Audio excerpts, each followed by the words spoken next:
গায়ে থেকে তেল ছেড়ে দিয়েছে মশলা থেকে। এখন আমার পরিপূর্ণ কষানো হয়ে গেছে। এখন আমি এখানে গরম পানি অ্যাড করে দেব।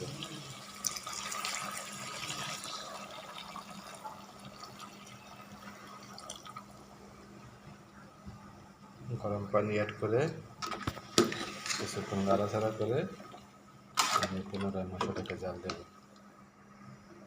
আমাদের মাংস রান্না হয়ে গেছে। দেখুন কি সুন্দর তেল ছেড়েছে,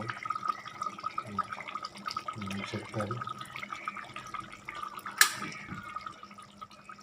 সেরকম খুব উপরে মাংসের তেল ছেড়ে দিছে। এটাই হলো সরিষার তেলের সুস্বাদু মাংস রান্না। দেখুন কীভাবে ভেসে উঠেছে তেলগুলো।